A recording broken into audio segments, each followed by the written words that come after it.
ஒரே தேவனாயிருக்கிற பிதாவாகிய தேவனுக்கும் கர்த்தராயிருக்கிற இயேசு கிறிஸ்துவுக்கும் நம்ம வழிநடத்துகிற பரிசுத்த ஆவியானவருக்கும் நான் ஸ்தோத்திரம் செலுத்துகிறேன். உங்களுக்கும் என்னுடைய வாழ்த்துக்கள். இன்னைக்கு இந்த பதிவில் நான் சொல்லணும்னு ரொம்ப நாளாக யோசிச்சு மனசுக்குள்ளே வச்சுட்டு இருந்த ஒரு காரியம் என்னென்னா, நம்ம ஆவிக்குரிய வாழ்க்கையும் உலக வாழ்க்கையும். ஒரு சின்ன ஜெபம் மட்டும் நான் பண்ணிக்கிறதுக்கு முன்பதாக, ஸ்தோத்திரம் தகப்பனே, இந்த நேரத்தில் ராஜா பேச போகிற வார்த்தைகள் உம்முடையவைகள், இவைகள் நல்ல நிலத்தில் போடப்பட்ட விதைகளாக விழுந்து கனி கொடுக்கத்தக்கதான கிரியைகளை கத்த செய்யட்டும் ஆண்டவரே. இதை கேட்கிற ஒவ்வொரு பேரும் உணர்வடையட்டும், மனம் திரும்பட்டும், சீர்படட்டும் ஆண்டவரே. ஆமேன். ஓகே, இன்னைக்கு நான் நம்மளுடைய ஆவிக்குரிய வாழ்க்கையும் நம்ம பரிசுத்த வாழ்க்கையும் ரெண்டும் உங்கள் எல்லாருக்குமே தெரியும், ரெண்டும் ஒன்றோடு ஒன்று இணைஞ்சது. உங்கள் ஆவிக்குரிய வாழ்க்கை எப்படி இருக்கோ அதுக்கு ஏற்றப்பாதான் அவங்களுடைய உலக வாழ்க்கையும் இருக்கும். இதை எப்படி சொல்லலாம் அப்படின்னா, நீங்களே உங்கள் ப்ராக்டிக்கல் லைஃப்பில் நீங்கள் திங்க் பண்ணி பார்க்கணும். நீங்கள் நல்லா ஒரு ஆவிக்குரிய நிலையில் இருக்கும்பொழுது, உங்கள் ஆவிக்குரிய வாழ்க்கை ரொம்ப ஹெல்த்தியாக இருக்கும்போது, நல்ல ஜெபம் பண்ணிட்டு ஆண்டோட பிரசனத்தை உணர்ந்து அந்த மாதிரி ஒரு அனுபவத்தில் இருக்கும் பொழுது, உங்களுக்கு உலகத்தில் பிரச்சனைகள் இருந்திருக்கும், ஆனால் அது உங்களை மேற்கொள்ளும்படியான ஒரு நிலை இருக்காது. அதை மத்தியில் நீங்கள் சந்தோஷமாக போயிட்டு இருப்பீங்க. அது ஏன் அப்படின்னா, ஒரு விசுவாசம் உங்களுக்குள்ள இருக்கும். பரவாயில்ல, ஆண்டவர் இருக்கிறார், பார்த்துப்பார் அப்படின்ட்டு. ஆனால் எப்போ நம்மளுடைய இந்த ஆவிக்குரிய வாழ்க்கை அப்படியே இறங்குதோ, இந்த பக்கம் ஒரு சமாதானமின்மை அப்படியே ஏறிட்டே போகும். நான் திரும்பவும் சொல்கிறேன், நீங்கள் ஆவிக்குரிய வாழ்க்கையில் நல்லா இருந்தீங்க அப்படின்னா அவங்களுக்கு பிரச்சனைகள் இருக்காது, நீங்கள் நல்லா இருப்பீங்க, வியாதிகள் இருக்காது, பண கஷ்டம் இருக்காது, சந்தோஷம் இருக்கும், அப்படி சொல்ல வரல. நீங்கள் ஆவிக்குரிய வாழ்க்கையில் நல்லா இருக்கும் பொழுதும் உங்கள் வாழ்க்கையில் பிரச்சனைகள் இருக்கும். அது ஏன்றதை நான் அப்புறமா சொல்கிறேன்.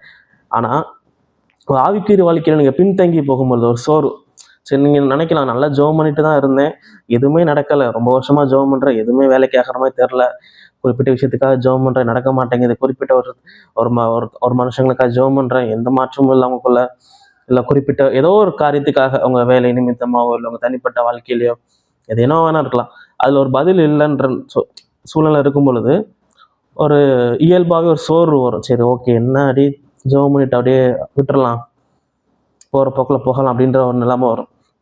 ஆனால் இங்கே என்னன்னா, உங்கள் ஆவிக்குரிய வாழ்க்கை எந்த நிலைமையில் இருக்குதோ அதை பொறுத்து தான் உங்கள் உலக வாழ்க்கையில் ஒரு சமாதானம் இருக்கும். நான் திரும்பவும் சொல்கிறேன், உங்களுக்கு பிரச்சனைகள் இருக்காதுன்னு சொல்ல வரல, ஆனால் சமாதானம் நிச்சயமாக இருக்கும். உங்கள் ஆவிக்குரிய வாழ்க்கையை நீங்கள் நல்லா இருந்தீங்கன்னா உலக வாழ்க்கையில் ஒரு நல்ல ஒரு சமாதானம் இருக்கும், நீங்கள் பார்க்க முடியும். உங்களுக்குள்ள ஒரு ஜெப ஜீவிதம் இல்லை, பைபிள் வாசிப்பு இல்லை, கர்த்தரை குறித்ததான ஒரு பற்றுதல் இல்லை, இல்லை அவருக்கு குறித்த சிந்தனை இல்லை, அவரோட பிரசனத்துக்குள்ள இல்லாத ஒரு அனுபவம் இருக்குன்னா, என்னால் 100க்கு 100 உறுதியாக சொல்ல முடியும், உங்கள்கிட்ட என்னதான் பணம் இருந்தாலும், என்னதான் செல்வ செழிப்புகள் இருந்தாலும் உங்கள் மனசுக்குள்ள சமாதானம் நிச்சயமாக இருக்குது. அது ஏன் சொல்கிறேன்னா, ஏன்னா பணம் இருந்துட்டா சமாதானம் இருக்குன்னு சொல்லிட்டோன்னா அது தப்பா. ஏன்னா எத்தனையோ பணக்காரங்க, பல லட்சங்கள் கோடிகளை பார்த்தவங்க, அவங்க குடும்பத்துக்குள்ள அவங்க மனசுக்குள்ள ஏதோ ஒரு காரியம் அவங்கள போட்டு அரிச்சுக்கிட்டே இருக்கும். ஒரு ஏதாவது ஒரு வேதனை, குடும்பத்தை குறித்த வேதனையோ, பிள்ளைங்களை குறித்த வேதனையோ, இல்லை அவங்க உடம்புல ஏதாவது பிரச்சனை இருக்கும், சரீரத்தில் வியாதிகள் இருக்கும், அந்த ஒரு சமாதானமின்மை எனக்கு கண்டிப்பாக இருக்கும். ஆனால் நீங்கள் ஆவிக்குரிய வாழ்க்கையில் நல்ல ஒரு ஆரோக்கியமான நிலையில் இருந்தீங்க, நல்ல ஒரு ஹெல்த்தியான ஒரு ஆவிக்குரிய வாழ்க்கை உங்களுக்கு இருந்துச்சுன்னா நிச்சயமாக அந்த சமாதானம் இன்மைன்றதே இருக்காது. புயலே உங்களை சுற்றி அடித்தாலும், பிரச்சனை வந்துக்கிட்டே இருந்தாலும் நீங்கள் சமாதானமாக இருப்பீங்க. அதுதான் ஆவிக்குரிய வாழ்க்கையில் இருக்கிற ஒரு பெரிய ஒரு நல்ல விஷயம். அதுதான் நான் ஸ்டார்டிங்கில் சொன்னேன், ஆவிக்குரிய வாழ்க்கைக்கும் உங்கள் உலக வாழ்க்கைக்கும் டைரெக்டாக ஒரு லிங்க் இருக்குது. இது சின்ன ஒரு எடுத்துக்காட்டை நான் எப்படி சொல்லலாம் அப்படின்னா, நான் ரீசெண்டாக கேள்விப்பட்ட ஒரு எடுத்துக்காட்டு என்னன்னா, இந்த கிராமங்களில் மாடுகளை மேய்ப்பாங்க. சில இடங்களில் ஒரே ஒரு மாடை சிலர் மேய்ச்சிட்டு இருப்பாங்க. அவங்க என்ன பண்ணுவாங்க, மாடை மேய்ச்சிட்டே இருக்காமல் என்ன பண்ணுவாங்க, மாடை ஒரு சின்ன கம்புலையோ ஒரு கல்லுலையோ ஒரு மரத்துலையோ கட்டி விட்டுட்டு அவங்க போயிடுவாங்க, வீட்டுக்கே போயிடுவாங்க. மாடு என்ன பண்ணும், அந்த கழுத்தில் ஒரு கயிறு, ஒரு நீளமான கயிறை கட்டியிருப்பாங்க. மாடு அந்த நீளமான கயிறு எவ்வளோ தூரத்துக்கு போகுதோ அந்த ஏரியா ஃபுல்லாக அது மேய்ஞ்சிக்கிட்டே இருக்கும். இங்கே என்னன்னா, அந்த மாட்டுக்கு ஆரம்பத்தில் தெரியாது தான் கழுத்தில் ஒரு கயிறு கட்டப்பட்டிருக்கு, அந்த கயிறு இன்னொரு மரத்தில் கட்டப்பட்டிருக்கு, ஒரு கல்லில் கட்டப்பட்டிருக்கு. மாடு நினைக்கும், நான் ரொம்ப சுதந்திரமாக இருக்கிறேன், நான் எங்கே வேணா போய் மேய்ஞ்சிட்டு வரலாம், எப்படி வேணா மேயலாம் அப்படின்ட்டு. அது அப்படி நினைக்கிற மாடு என்ன பண்ணும், கொஞ்சம் கொஞ்சமாக அந்த இடங்களை மேய்ஞ்சிக்கிட்டே இருக்கும், தன்னை சுற்றியுள்ள இடங்களை மேயும்.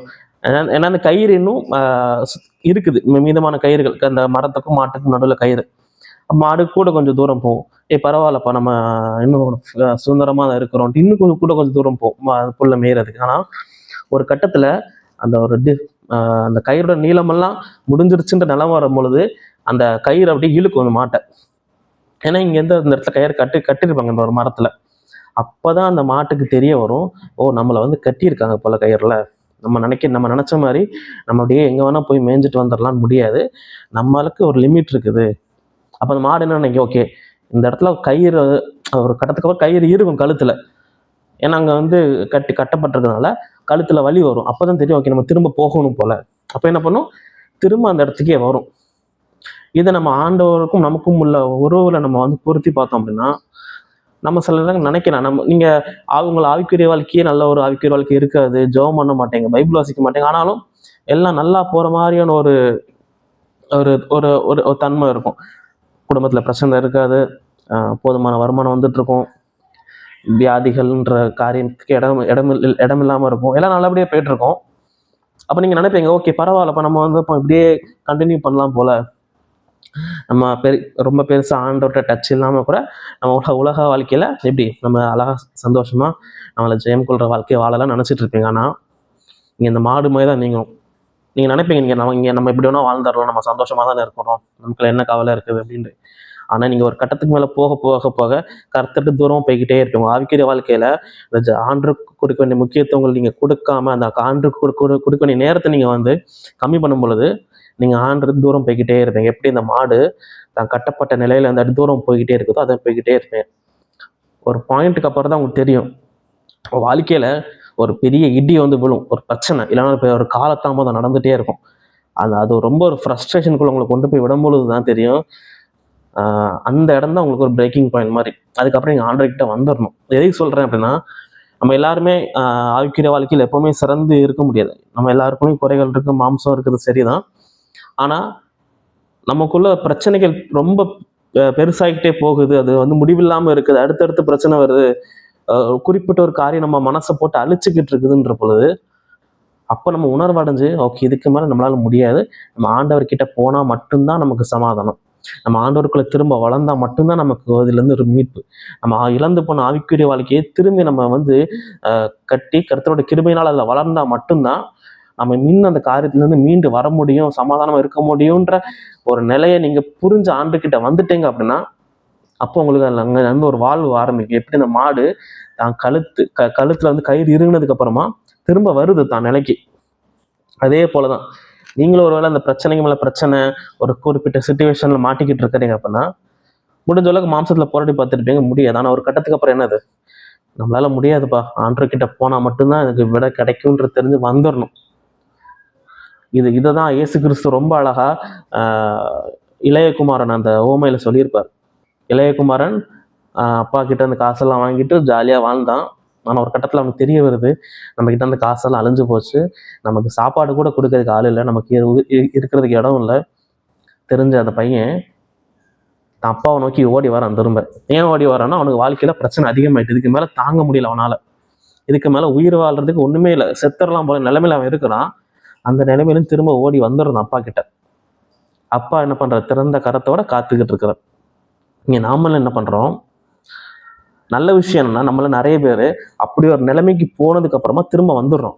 எப்படி நம்ம ஆண்டுக்குள்ள நல்லா இருந்திருப்போம், ஆனா நாள் காலப்போக்கில் ஆண்டரை மறந்து ஆவிக்குரிய வாழ்க்கையை விட்டு விலகி உலகத்தோட ஒத்து நிறைய மாம்ச குணங்களை நமக்குள்ள வளர்த்துக்கிட்டு அப்படியே இயல்பா வாழ்ந்துருப்போம். ஒரு கட்டத்துக்கு அப்புறம் பெரிய ஒரு பிரச்சனை வரும், ஒரு சோதனை வரும்.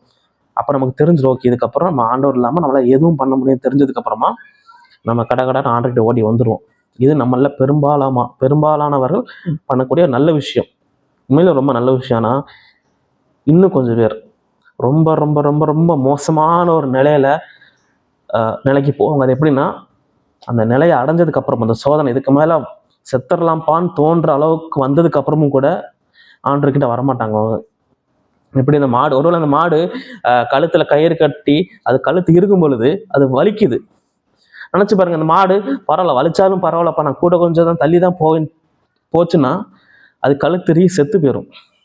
இந்த இளையகுமாரன் கதையில கூட பாருங்க, ஒருவேளை அந்த இளையகுமாரன் நினைச்சிருக்கலாம், வேண்டாப்பா நம்ம காசெல்லாம் எடுத்துட்டு வந்துட்டு திருப்பி எதுக்கு அங்க போயிட்டு நம்ம கொஞ்சம் ட்ரை பண்ணி பார்ப்போம், நம்ம கொஞ்சம் உழைச்சி பார்ப்போன்ட்டு கூட கொஞ்சம் நாட்கள் ஒருவேளை அவன் வராமல் அப்படியே அவனோட போக்கில் இருந்திருப்பானா, நிச்சயமாக அவனுக்கும் ஒரு அழிவு வந்திருக்கும் நிச்சயமாக. இங்கே நம்ம நிறைய பேரில் ஒரு சிலர் நான் சொல்கிறேன், நம்மளில் ஒரு சிலர் இதுக்கப்புறம் ஒன்றுமே முடியாதுப்பா, பிரச்சனைக்கு மேலே பிரச்சனை இருந்தாலும் அவங்க இன்னும் ஆண்டவருக்குள்ளே திரும்ப வராத அளவுக்கு ஒரு கடினமான இருதயம் அவங்களுக்குள்ளே இருக்கும்.